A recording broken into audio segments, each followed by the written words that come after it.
Good morning. Hi, sorry I was on the phone. Oh, it's all good. I was involved in a hearing, either the 7th or shortly thereafter, the video court in Burlingham's.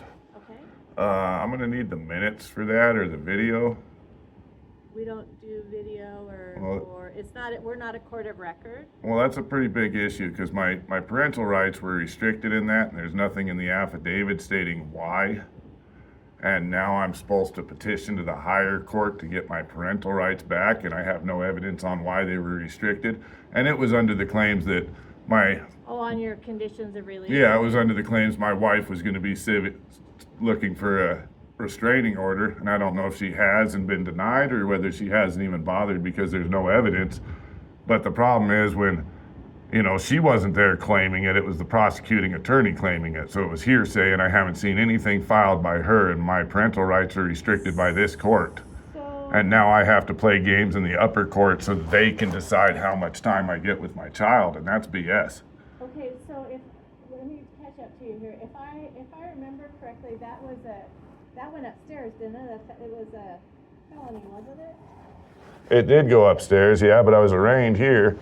And the other problem is the attorney that was there during arraignment's not my attorney, so, essentially my attorney didn't see how the gate swings, so he's telling me, oh, well, ethically I can't do anything about it because I didn't witness it.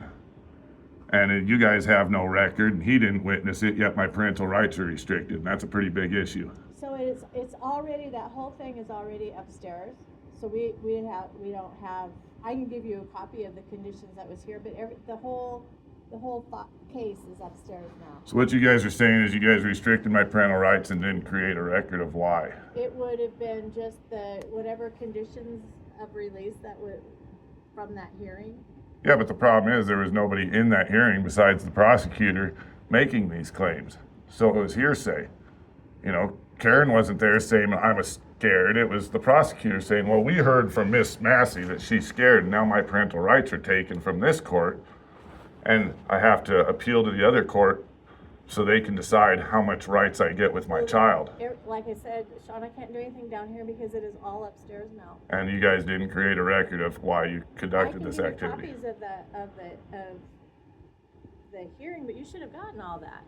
Copies of everything. Well, I got copies of the affidavit. And the paperwork from the hearing? Yeah. You got that. But there's no evidence on why there's a no contact with my child because the affidavit doesn't have anything to do with my child. And that's all I could give you up there. Do you have an attorney? Yeah, but my attorney wasn't there that day, so he's playing, well, I didn't witness what happened, so we have to play this paper game, and now the courts get to decide what your rights for your child are, not you.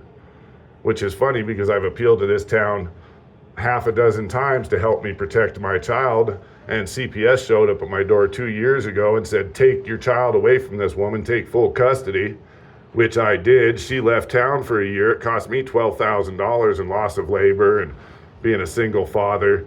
And then, this court just took my child away, don't have any explanation, and they gave it to the woman who was chased out of town and abandoned her child.